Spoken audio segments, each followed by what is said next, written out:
Brian Thomas, I'm from Maesteg. I'm 60 years of age now in June this year.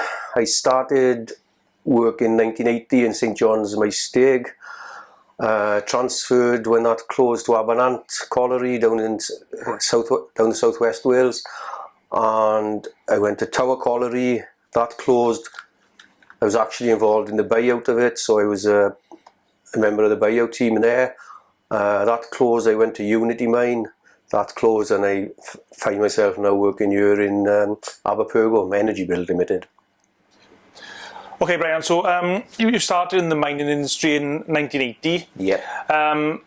Was that just a natural thing for you to do when you left school, or did you have other options? How did you end up as a miner? That's what I wanted to do. All my family were miners, all my friends were miners. A lot of my friends that were older than me were working in the mines. So as soon as I finished school, well, before I finished school, I was going over to St John's Colliery and trying to get interviews for starts as soon as I finished work. And I was lucky enough, I finished school in June and I had a start in the September.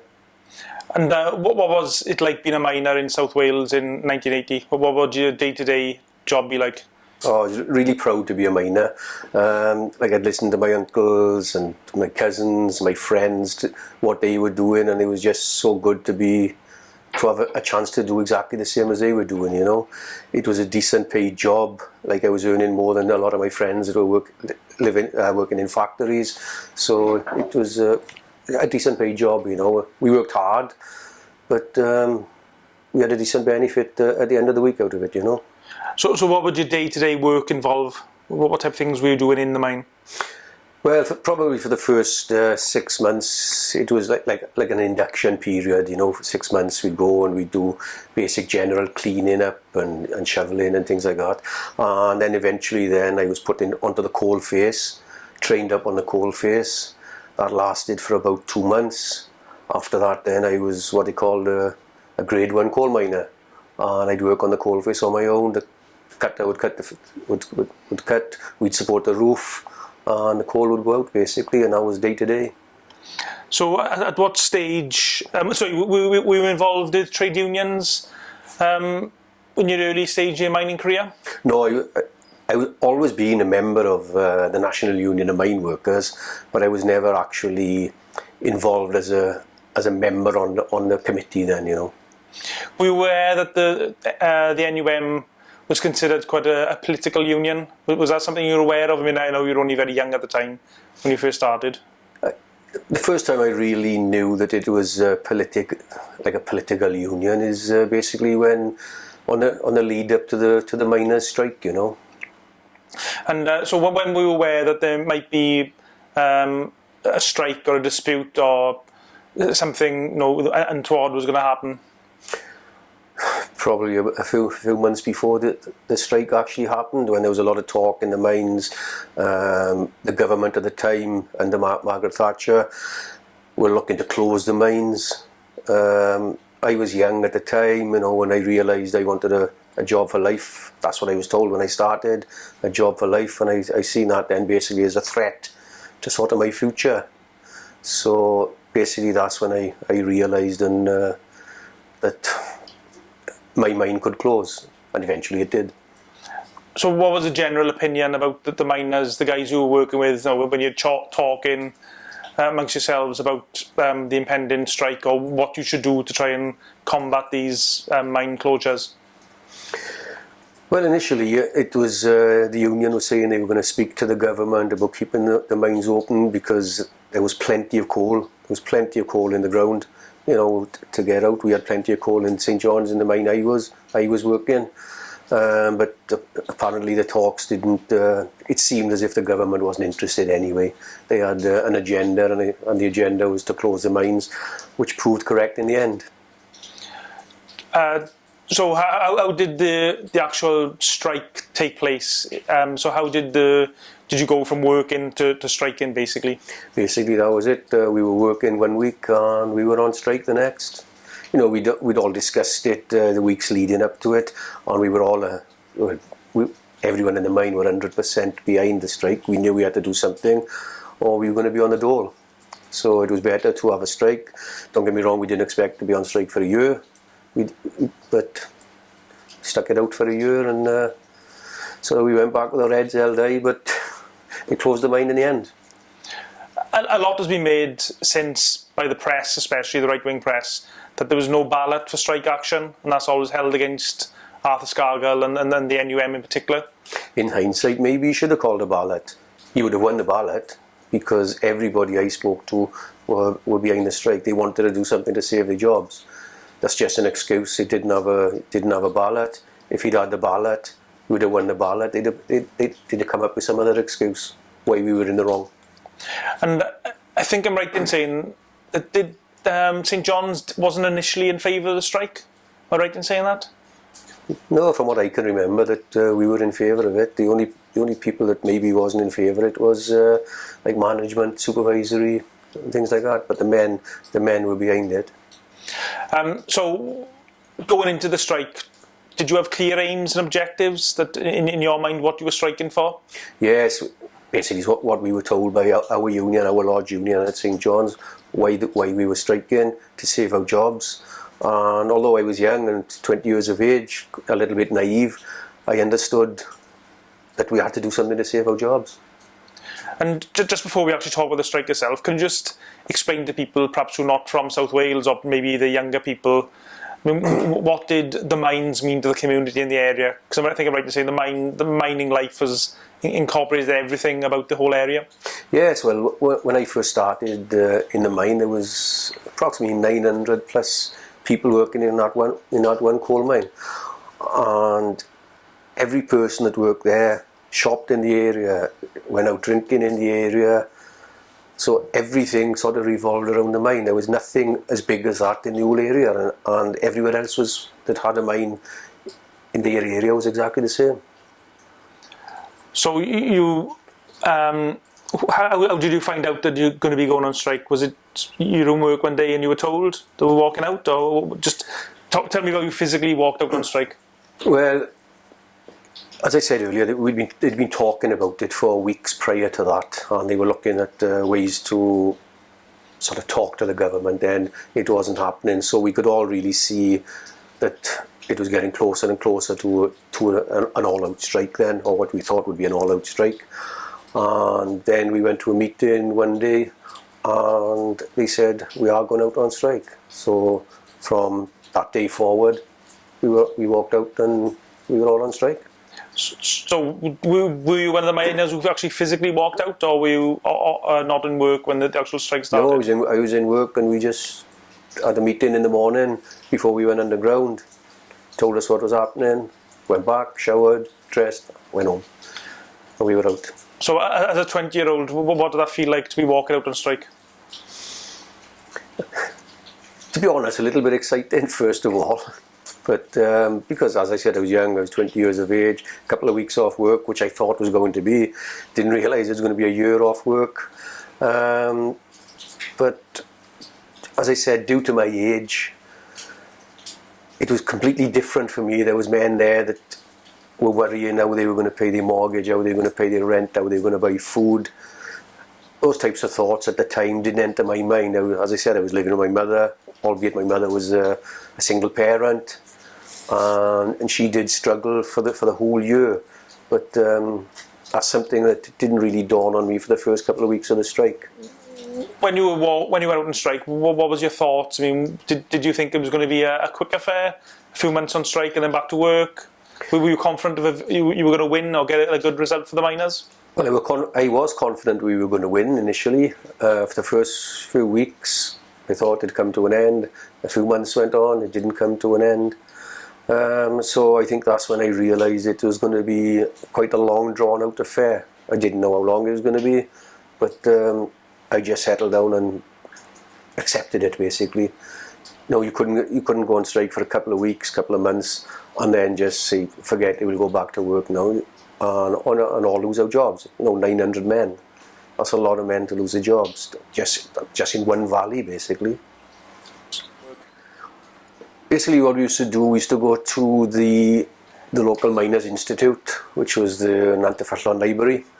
We'd go there, and the union there then would arrange for people to go away picketing, different mines, steelworks and places like that. And they'd give us days, dates, times and everything, and then we'd go picketing.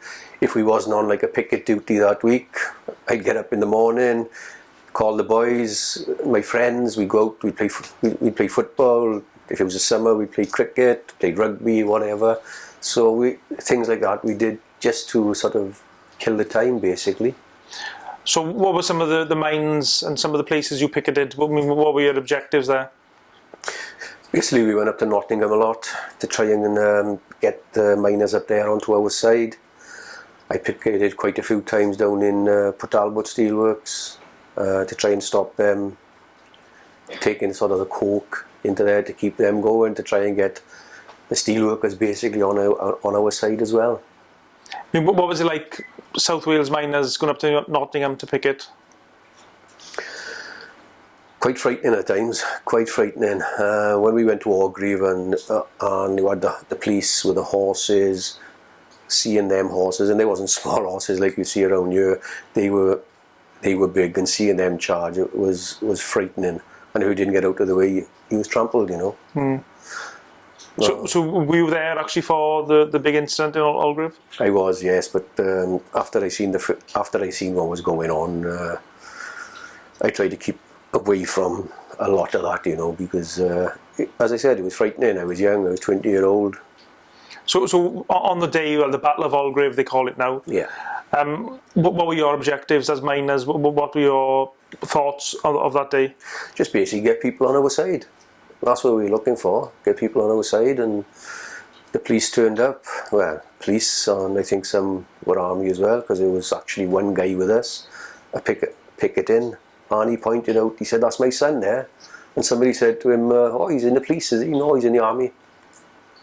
You know, things like that happened, and he was quite an old fella. He wasn't lying or anything like that, you know, and we heard a lot of things like that said after as well, so we knew it was going to be like quite hard and long if they were bringing in the army dressed as police. Mm. So can you just recall what happened that day, just from the start of the day and how it progressed? Well, yes, there was quite a few up there, you know, from different parts of the country, and we all sort of went to this one area. I can't exactly remember exactly where it was. Looked around and there was police everywhere. It was just police, there was horses and everything. So like we started shouting at them, and they started pushing us back. And all of a sudden you'd have truncheons coming over the top and just hitting on the head. You know, we wasn't at the time we wasn't nasty in any way, but it did get nasty after, because from what I seen, a lot of people were just sort of looking after themselves, protecting themselves and protecting others. You know, there was people, like I seen people on the floor getting hit, getting kicked. No, they'd been pushed over, and there'd be 3 or 4 police on top of them, hitting, punching, kicking, trunching in them, you know. Mm. And it was quite a natural thing then for men to try and help them, you know. You go in to pull them off, and next thing you know, they'd be on the floor. So that was probably the most frightening thing I'd ever seen. But I guess the police would say, or the other side of the argument, they were responding to aggression from the miners. How would you respond to that? Yeah, from what I seen, I didn't see aggression. The aggression came initially from the police. And I mean, what did the police say to you? I mean, I guess some of the guys were arrested, some of the pickets were arrested. Well, yes, quite a lot were arrested. I remember one police officer saying to me down in Port Talbot, we were up at the gates, I think it was only 6 of us just sitting there, we had a fire going beside us, keep us warm, and they walked past and they thanked us, "Thank you very much, you pay my mortgage." You know, things like that, quips like that, you know. We didn't let it get to us, you know, and they'd flash money, you know, in front of us and things like that. But we just didn't take no notice, really.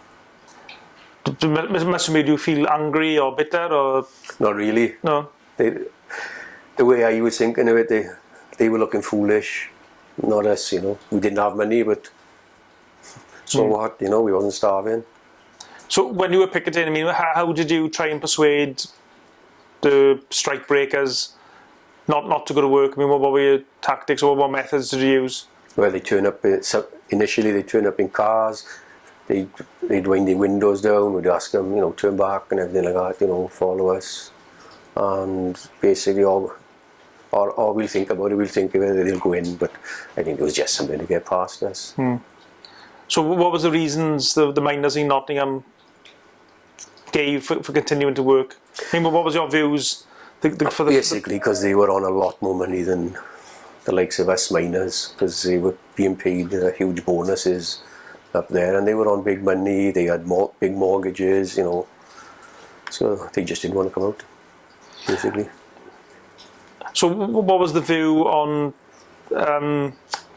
of the general strikers towards strike breakers or scabs, as they were generally called in this area? Well, we all looked at them as traitors, really. That's what we thought of them. That's the sort of word I can use. We thought of them as traitors. We were all together. We all worked together. We tried to fight for our jobs, and others then just give up. Or didn't even start. Some of them, like up in Nottingham, they were told that their mines wasn't going to shut, so they were happy to stay and work. But how many mines are open now? Just ours in South Wales. Yeah. And how would you try and persuade the strike breakers or the scabs to go back to work or not to go back on strike or to support the strike? When you were talking to them? When we were away and we didn't know, we try and talk to them. But if we were going past on a bus, we would shout scab and everything like that to get home, go home, don't go to work and things like that. But when we picketed, in the South Wales area, some of these guys we knew, and you wouldn't shout and scream at them. You may have been drinking with them a couple of weeks earlier, so you try and talk to them and say, "Oh, come on, it's not going to be long. Let's stick together." But fair play with some, it did work, and they realised they were wrong and they turned around. But it didn't work with everybody. And I think I'm right in saying that some of those scars, if you like, still run deep to today. But some people they do, yeah. But to be perfectly honest, I just put it in the past now. It's something in the past. I don't bear grudges towards them. They made mistakes. We've all made mistakes in our lives. I don't bear grudges towards any of those. Some people do. I'm slightly different. I don't. So as the strike was going on, when it was clear there wasn't going to be a quick affair, what was the thoughts of the miners towards Arthur Scargill and his general tactics in the dispute? Well, South Wales, everyone I spoke to in South Wales, we were behind him anyway. He was doing a job. He was fighting for our jobs, so we were behind him. But did you feel anything could have been done differently in hindsight? I know hindsight's a wonderful thing, they say. As I said earlier, in hindsight, maybe if he'd called for a ballot, I think he would have won the ballot anyway. Listening to, especially in South Wales, maybe in hindsight, but would that have made any difference? No. Just talking to you now, and just some things I know anyway, it sounds like there's a great camaraderie amongst the miners on strike, a great camaraderie on the picket lines. There was, because you had to have a camaraderie to work underground. It was, it's a hazardous area to work back then. Don't get me wrong, it's not so bad now. Back then it was a high risk, hazardous area, so you had to look after each other. If you was working in an area, somebody'd have to watch the roof or the sides or something like that, so you had to look after each other. It's still the same now, don't get me wrong. We've got the camaraderie here now with the boys underground. I don't think that'll ever change. I know it sounds a bit dramatic, but you were like putting your lives on the line and your safety on the line every time you went underground? Yeah, but we're not the only ones. I've been a firefighter. I put my life on the line there, It's something that you do. It's part of a job, Boys that go out and work on building sites. There's a lot more people getting injured and killed on a building site than in a coal mine. There's hazardous jobs out there, but somebody's got to do them. And I suppose it was the camaraderie helped you to stick to the strike for so long? Yes, it was, yeah. And because there was sort of so many of us in the area on strike, we do things together. Some of us were brought up together, grew up together, went to school together, played together. And during the strike, we were playing football together, So. You mentioned the police there. Did you come across any of the police officers who were dealing with the strike Once the strike was over, was it awkward dealing with those, coming across those people? No, dealing with them? I never actually seen any of them after. You know, probably I wouldn't have recognised a lot of them anyway, you know. So I do know one or two that were involved. I've spoken to them, you know. But as I said, I don't hold any malice towards them anyway. They were doing a job. It's the ones that come maybe from the Met or the guys that they drafted in from the army. They were the ones that sort of caused most of the trouble as far as I was concerned anyway. And have you got any funny stories from your times on the picket line? I know there was a lot of dark humour involved, and any stories you can tell us? There are, but I can't exactly say on camera. But you know, no, not really. We had a good time while we was on strike. It was a hard time. We had no money, but we had to make the best. We had to make the best of life, you know. I know your situation was probably slightly different because you were still living at home with your mother. Yeah. But just from some of the other guys who were on strike with big mortgages and like perhaps children to look after. I mean, can you just say, just explain some of the stresses they were under and how they dealt with it, from what you remember?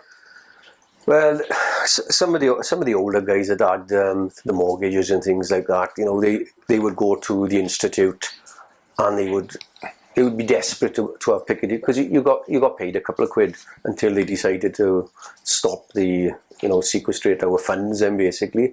But yeah, you'd have a couple of quid just to go on strike, you know.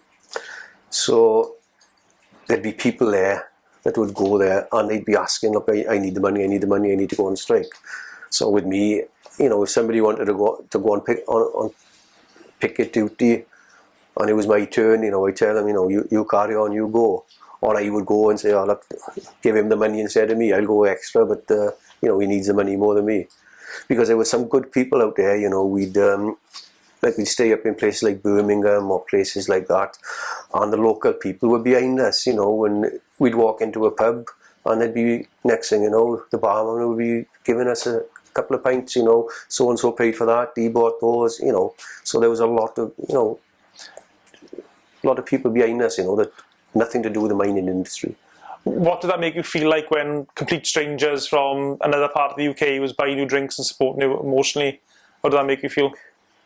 Proud to be a miner, really. Proud to be a miner and to know that people that had nothing to do with mines, some of these places didn't even have a mine, you know, anywhere near them.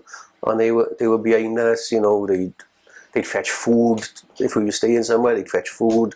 If you'd go into a pub, they'd give you a couple of pints, you know. They were good. And what was the wider local community around South Wales and Maesteg in particular? What were they like in regard to supporting the strike? Maesteg especially, they were good, you know.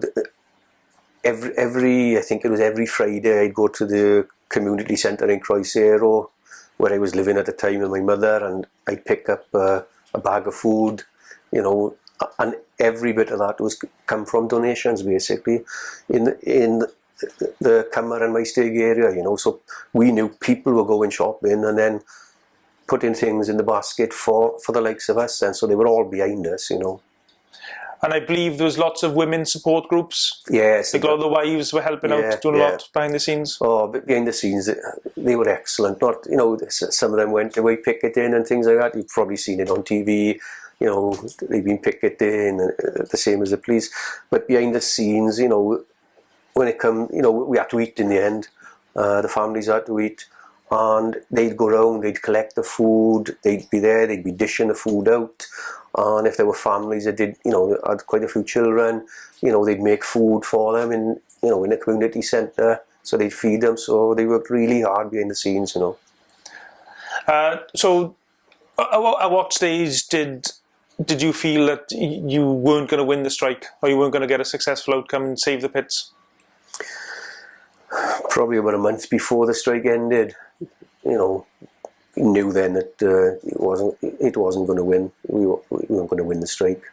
You know, the government wasn't going to give up. Basically, they'd probably spent so much money on the strike. It not only had police wages and on everything like that. It must have cost them a fortune, really. So we knew they wasn't going to spend all that money and then back down.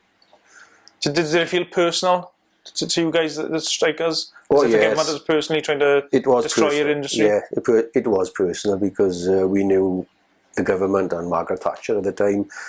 She just wanted to. She just picked a union or a gang of workers, and she just wanted to sort of show the iron fist, basically, and sort of teach people a lesson. I think that you do what you're told, and just get on with it. We're up here, you were down there. That's the way we sort of felt that they were looking towards us, and we knew basically as soon as they'd done with us, they were going to move on to the next, and it was, you know, whether it was the steel workers or something like that, they were going to move on to somebody else. So what was the process of going back to work? Well, what was the process of the strike ending, should I say? basically we were told we'd be starting back to work on, I forget what the date was, but it was a Monday. We knew the week before we're going back to work next week, and I think we were told then that we'll march back to work with our heads held high, and so that's what we did basically.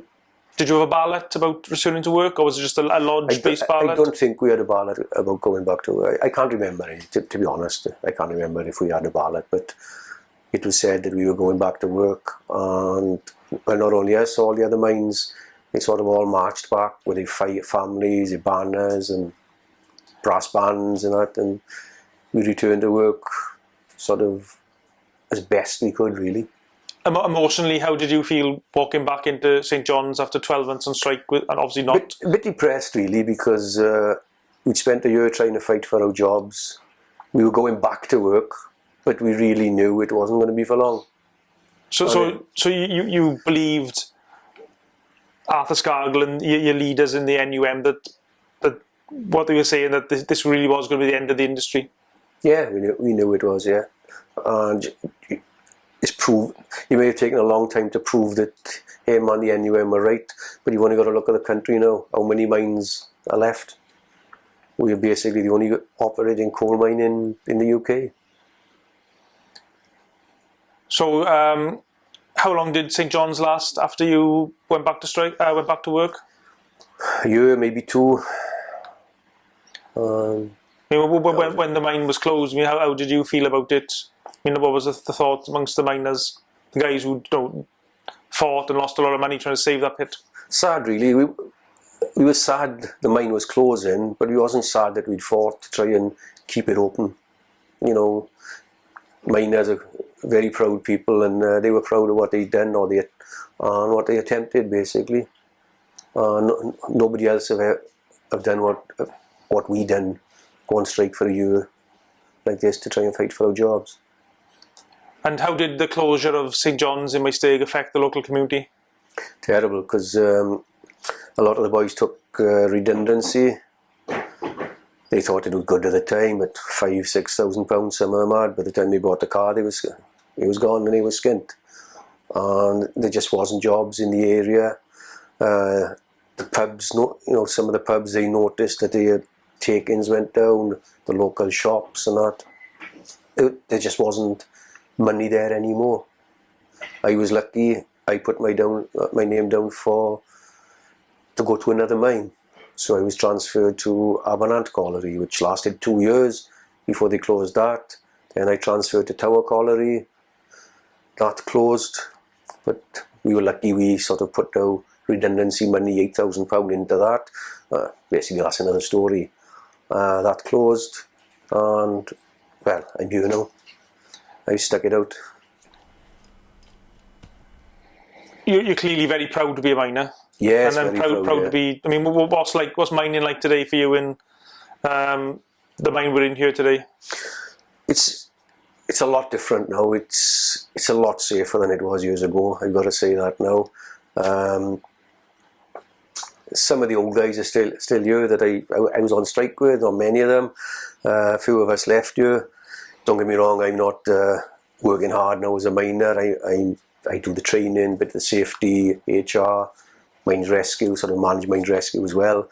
So I'm only underground a couple of days, but what I find good is to see young people coming in, because at the moment you've got 197 people working here on the books basically, and we taking more and more on all the time, you know. And it's good to see young guys, some coming from school, you know, some are coming now from Tata, Talbot Steelworks, because they are closing part of their operation. So we are trying to take some of those guys on here as well. And to see guys that have got nothing basically to look forward to, no job, they've been finished, or even some guys coming out of school, apprentices coming here and getting jobs. To see, you know, the smile on your face, it's makes you feel good then basically. Do you feel proud that you were continuing the long Welsh heritage of miners? Yes, really proud, really proud. And in the past, you know, coal has always gone to power stations and burning, and it's where I am now in this mine is completely different. You know, the coal has goes to different things altogether. None of it at all goes to power generation, so it's completely different. When you go, say on holidays, or you go away, or you know, out of where people don't know you, basically, I mean, how do they respond when you tell them you're a coal miner? Are there any coal mines left? That's always the question. I didn't know there was any coal mines left, and that's it basically. And when people ask you about the miners' strike, or when it comes on the news or the newspapers or whatever, I mean, what's your initial thoughts? I mean, how do you feel? Feel proud to have been part of it. You know, I was proud to have been part of it. You know, it was a hard fight. I stuck it out to the end. You know, and a lot of other men did as well. They all should be proud that they done it, you know.